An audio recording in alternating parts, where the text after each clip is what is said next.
Okay, I'll also note that you made particular reference to having standards for when someone should be stopped, what sort of force may be necessary, et cetera. All right, I'd like to open this up for general questions. Assembly Member Gonzalez. I have some questions about the data on the bias issue, or what you could call bias, and I tend to call racism. If the initial reaction is to shoot based on race, or I was trying to understand that study, is there a difference between the race of the shooter per se and their reaction to a black or white or Latino so-called threat or non-threat? Would following that through, would a possible solution then be to have more black and brown cops? I don't know that we could say that the solution to the racial disparities we're seeing in lethal use of force would be having more black and brown cops because of their specific behavior, but I do think that would promote a better pattern of results because it would serve to diversify departments and change the attitudes within the departments to the extent, again, that they're collegial and they're having positive contact experience. But on the study where you said a shooter reacts to somebody with a cell phone or a gun, and disproportionately reacts negatively to a black man with a cell phone, or I'm not sure I'm characterizing it, was their data analysis on the race of the shooter in making that analysis? So the evidence is a little mixed on that, but in some studies where they have a sufficiently large African-American subsample within the set of participants, they do also tend to show bias in the tendency to shoot African Americans more readily. And that, I think, is further evidence of the cognitive nature of this bias, that it's really a lot about the perception of the weapon, which is conflated by the color of the skin of the person holding it. And so one of the other findings that I didn't go into detail about is that the magnitude of the shooter bias effect, the magnitude of the extent to which people have a tendency to shoot blacks more than whites, is correlated with the extent to which they have a stereotype of blacks being violent and aggressive. And that has to be measured carefully because, of course, most people don't want to admit to that stereotype. So it does appear to be a largely cognition, stereotype-driven phenomenon. And in fact, where studies have measured the more emotional side, what you might want to more readily call racism, that doesn't correlate with shooter bias. That does not predict reliably shooter bias, which is why I'm placing this emphasis on the stereotype component of it. Racism doesn't correlate with...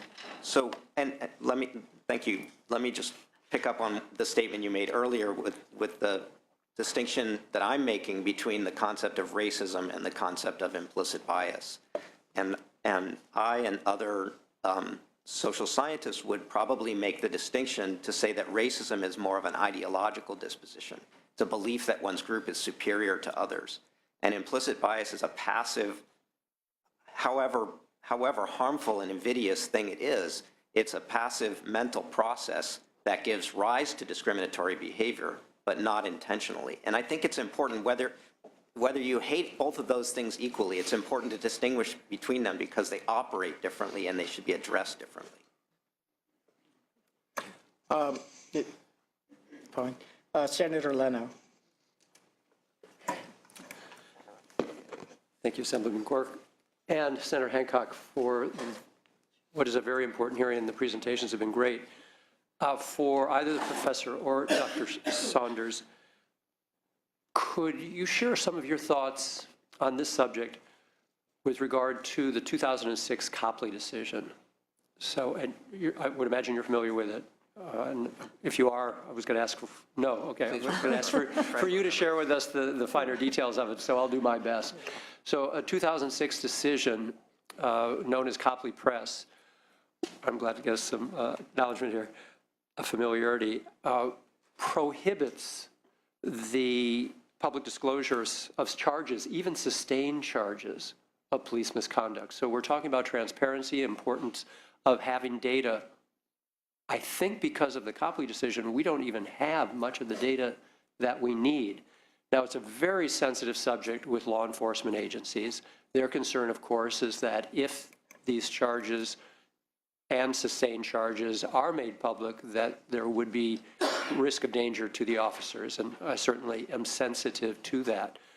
But I was very taken by, Doctor, your comments with regard to the success of the consent decrees, that officer conduct improved, and that might there be a strong case to be made, given the information we have with consent decrees, that maybe we should revisit the Copley decision. So in 2007, then Senator Romero tried to overturn the Copley decision with a bill, which died in the, I'm not sure, first or second house. I picked it up in 2008 and had no greater success. But it would just seem to me that, and I think the decision was broader than just sustained charges, all charges. So, but even if you have sustained charges, repeated sustained charges against a particular officer, public can't know about it. And then we find out after the fact of some of these tragedies that, guess what, there were long lists of sustained charges against the officer who did something that made headlines. So might we be able to prevent some of these things if the public had greater access? And then also, isn't it an incentive for better police conduct if these things would be made public? And of course, it would also generate greater confidence if the public had this information. And additionally, I would think it's only through transparency that an officer's reputation in the public's eye could be cleared if there was transparency. So if you could comment on any of this. I'm not introducing a bill this year. I don't want to frighten anybody. It was a horrible battle when we did it in 2008. But with all that's come to light since then, it just seems that if not this year, next year, maybe we should be revisiting this, and as challenging a subject as it is. And I would like to think that my friends in law enforcement would recognize that this is good for all of us if there's minimally more transparency, specifically with sustained charges. But I'll be quiet and ask for your response. Do you want it? Thank you for that question. I don't want to speak directly to that decision because I don't know all that went into it. I do know that, particularly with consent decrees, that they're mandating what are called early warning systems, which are mechanisms for police departments to track officer behavior so that if an officer does start to get more complaints than their peers, it would be an early warning sign that some disciplinary action or some training may be necessary. There have been some significant issues with how do you measure a lot of complaints. If I work in a certain neighborhood, I may get a lot of more complaints because the residents are more active, more engaged. So we've looked at different ways of trying to flag problematic officers by using the correct comparison group to see who may be doing more wrong. Now, the issue was when the department got that flag, what did they do with that information? There's a limit to what they can do to discipline an officer, and I think that they need more flexibility in that area. A lot of places, especially this was in New York City, and they looked at force complaints, and they were sent to training, and there was no record system to show that the officer that was disciplined and sent to training actually went to that training, or even if that training was ever offered. So we need a much better system to do that. Whether or not that's made public with the officer's name, I can't speak to that. The consent decree speaks to the fact that an early warning system is necessary, and that the ability to be more flexible in the way to discipline an officer to get them to conform to the requirements of the job, there needs to be more flexibility and more accountability. Senator Leno, the next panel will specifically, we'll ask them to specifically address that, and they're talking about the discipline of officers. Perfect. Mr. Quirk, if I could just make one quick Sure. clarifying comment. I would like the public to know, and this panel to also know, that a lot of these agencies are doing exactly what you said. We do trend analyses with the California Highway Patrol. We do monitor officer complaints, and we do take action. I think everybody recently saw the actions of a California Highway Patrol officer on the side of the freeway that were very disturbing. That officer no longer is a member of the California Highway Patrol. It doesn't always take outside pressure to get the proper result in officer misconduct. And I just want to make sure that everybody understands that agencies also understand this important disciplinary piece. And because we have a much greater partnership interest than sometimes is alleged. And I think it's really, we have to be very careful as we analyze our problem, that we don't get caught up in negative stereotyping of law enforcement actions as well. We talk about the importance of not engaging in negative stereotyping when it comes from the law enforcement perspective, which is very, very critical. But it's also important that when we're trying to create these valuable partnerships, that we don't attach negative stereotypes to officer conduct. Thank you, Assembly Member. Senator Hancock. Thank you. First, I'd like to note that I think these partnerships can often do and should extend to law enforcement, working with researchers, working with communities. And I was very interested in the RAND study, the Cincinnati study, which many of us read in preparation for this hearing, that was a collaborative effort between the police department, the Police Officers Union, and the ACLU. And probably what we need going forward is more of these kinds of collaborative efforts, because the goal is the same for all of us, public safety. No community members hurt by perpetrators or by police, and no law enforcement hurt. So the goal is safer communities, and I think it's possible. I was going to ask a few questions about that study, and wondering if there is any data that would have been helpful to you that was not available to you as you looked at, this was a specific study on racial bias and traffic stops. And the study did find more that there were outliers on the police force that were doing more what appeared to be racially biased traffic stops than overall statistics indicating a pattern. So this is where early warning systems come in, or looking for ways to identify individuals who may be more prone to this than others.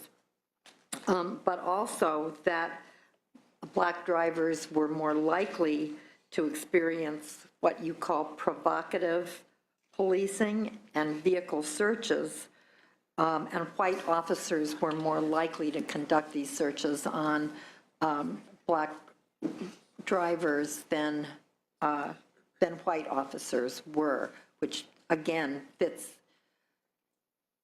I think the idea of implicit bias gives us greater understanding about that. But is there information that you needed that was not available to you? As a researcher, I'm going to ask for everything. So it's hard for me to identify just a few things that I would want. That particular piece of the study that you're talking about, we used videotapes that were mounted to the front of cars, and we recorded the interactions, and then we coded that about 500 different variables of what transpired in this interaction.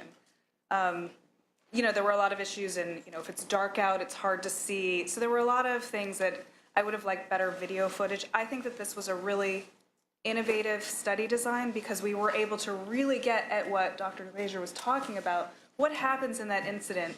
So even when I talk about requiring more data, you know, to demonstrate that you're bias-free, there are other things that are happening that are never going to show up in those raw numbers of how many people are stopped, frisked, searched in other ways.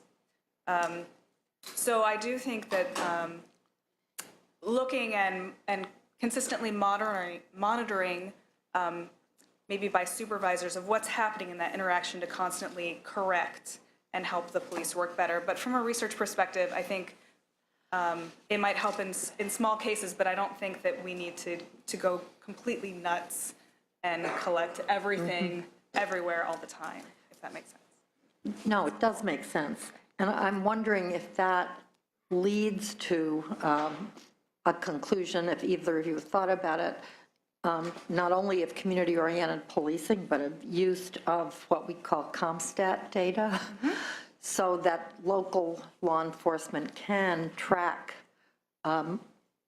more routine police encounters. I'll comment on that. CompStat is sort of a double-edged sword, and it can be used to dictate policing patterns, and it can also be used to identify offending patterns, and sometimes the two get conflated, and it gets politically sticky. But it is a very powerful tool, and it's gaining traction across the country. I think with regard to data that we need, one of the central challenges of understanding bias in policing is that it's not sufficient to just say this community is being, or members of this community are being stopped at a rate that's disproportionate to their presence in the population. We would call that a population benchmark. And that's not direct evidence of bias. It's only a necessary but not sufficient condition for concluding that there's bias. So what we really need, if we had an ideal world, is we would actually know what the actual behavior, specifically vis-a-vis offending, is of everybody from each community. And that's much more difficult to attain than one would think. And so in the absence of knowing what the denominator in the equation is, which is how many people should be stopped by the police, the numerator in the equation is how many people are stopped by the police, it turns out our numerator data aren't even very good. And that's why we need to start by finding out who is being stopped by the police, whether or not they get arrested, and what happens during that stop, and what are the demographics of those individuals and circumstances. And then we can start to use these, frankly, labor-intensive but inventive procedures for establishing whether bias is occurring. But you can imagine we're not going to be able to do that on a statewide level. We're not going to be able to have, thousands of people analyzing videos to see where it's happening. We can do it on a sampling basis, but it's too labor-intensive, which brings up the elephant in the room, which is body-worn cameras and dashboard-mounted cameras. And those are going to change the face of how we look at bias in policing.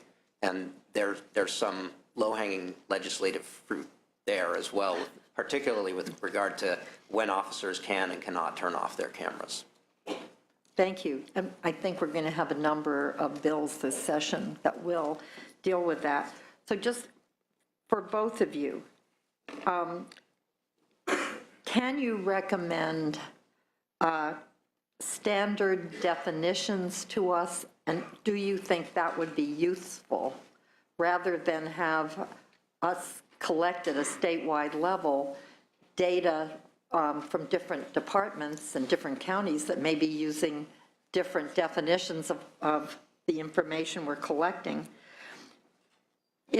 Could you recommend a short list of data that we need in order to make these determinations? And I'm thinking particularly, we tend to get reams of data, Assemblyman Quirk, sent down to be analyzed because it's hard for us to figure them out. A short list of what we need to make resource-driven decisions about how to get the most quality in our public safety. And would you have recommendations on the training programs in our police academies? Because those are all areas where we might improve.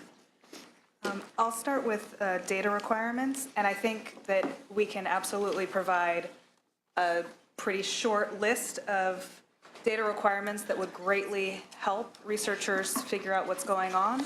But I think even more important than that is that we can recommend data analysis procedures so that you don't get the reams and reams of paper that are practically meaningless without any context. When Dr. Glazer was talking about, we don't know that denominator. So we've actually written programs that we can try to figure that out and look at it in different ways that can really give quite solid evidence as to whether racial bias is happening using the appropriate denominator. And we can recommend that to be something that could be legislated so that it would be done consistently across the state.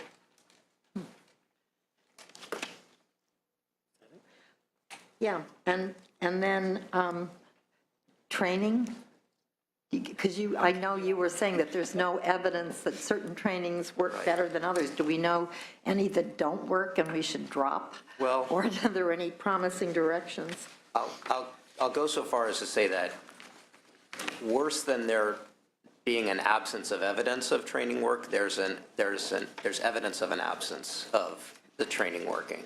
And so the typical training that we see today is, and there's a fair amount being done on the topic of implicit bias, is to make officers aware of the presence of implicit bias, of its impacts, and then talk to them about what they think about that. But there's no data, to my knowledge, that tracks any outcomes that result from those interventions, from those trainings, in terms of actual change in job performance. And so, you know, I wouldn't argue that those trainings should be cut out, but they need to be studied more systematically, and other resources need to be put into trainings that can more directly influence police attitudes and behaviors. And there are psychology labs around the country working on that, but, you know, it's still a work in progress. Thank you. Thank you. We're going to have another question from Senator Monning, and then we have to go to the next panel. Thank you, Mr. Chair, and for organizing. Thanks to the staff. Thank you to these witnesses. So on the issue of data collection, I'm curious from either of you, in terms of looking at implicit bias, do you have data available to you when you're looking at traffic stops and you're looking at the characteristics of people stopped? Do you have access to data that shows the purpose or the pretext of the stop? And the reason I ask this question, in my district, we've had reports from certain communities of people being pulled over in traffic stops for obstruction of vision based on, say, a crucifix hanging from the rearview mirror. And yet in another community where a lot of senior citizens have big placards for handicap parking, no evidence of citations being issued, although that shouldn't be on the rearview mirror while operating the vehicle. So that represents anecdotally a bias in enforcing existing vehicle code prohibition of having your vision obstructed, but enforced in one community, which is demographically predominantly Latino, not in another community that's predominantly white. So I'm just curious if in your data collection, do you know the purpose of traffic stops that add into the data collection of characteristics of stops and suspects? In a few locations, I believe they do. New York City has data on the pretext for a pedestrian stop, and I'm assuming that they have it on vehicle stops as well, although they have many more pedestrian stops. This is one of the core issues with regard to racial profiling, is the whole pretextual basis of the court's rulings on it.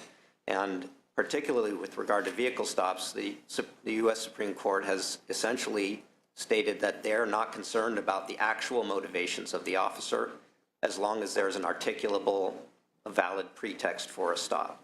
And so that's how it gets manifested. It's broken taillight. And officers will tell you, you follow somebody for 30 seconds, you follow me for 10 seconds, and you will find a pretext to stop any individual.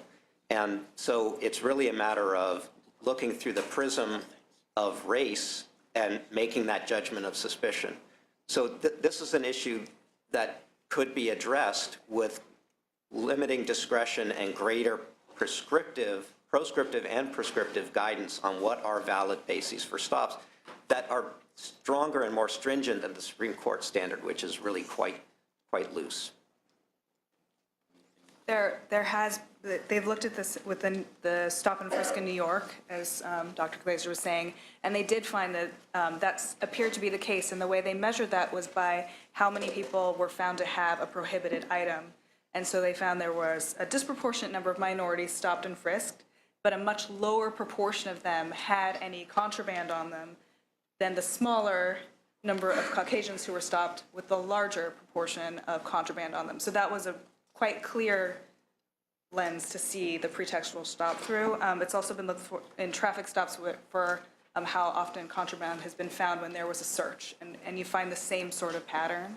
So there are limited data collection efforts that are able to show us that pretextual searching mechanism, but they're not consistent across jurisdiction. Thank you.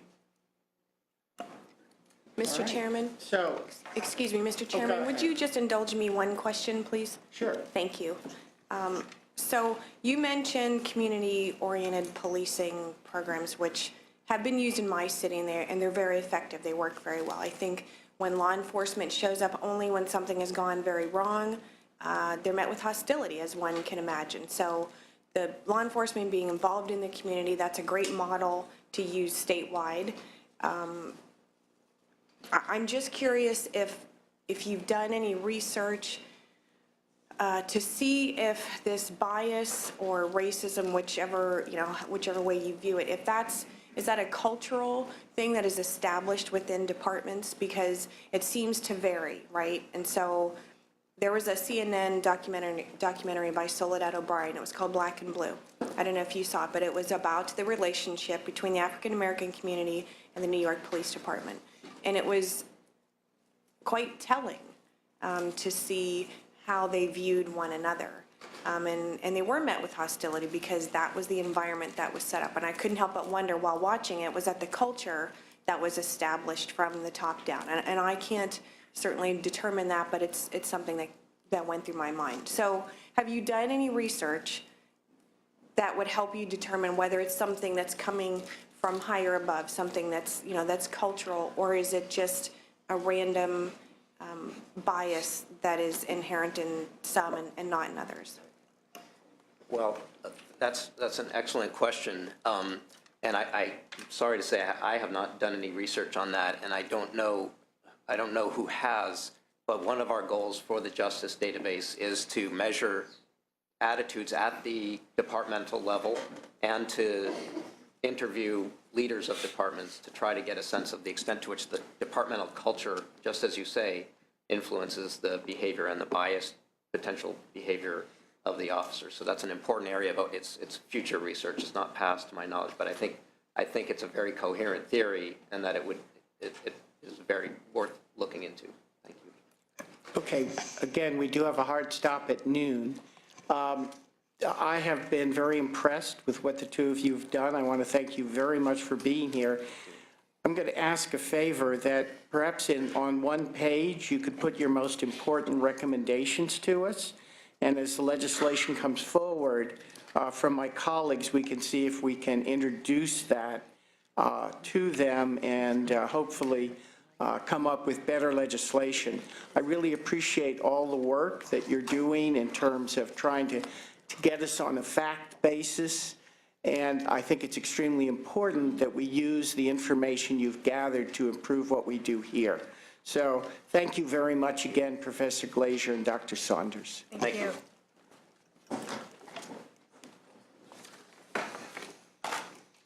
So my apologies to the final panel. We are going to be a little bit short on the time that we have for you. Let me introduce it. Here we're going to be talking about the investigation and prosecution of allegations of officer misconduct. And our speakers are from the Los Angeles District Attorney's Office, Joey Esposito, from the Police Officers Research Association, which is, one way to put it is, it's the statewide union of a group of officers from most departments except LA across the state. And then Peter Bibbring of the ACLU, and finally Judge Ladoris Cordell, independent police officer for San Jose.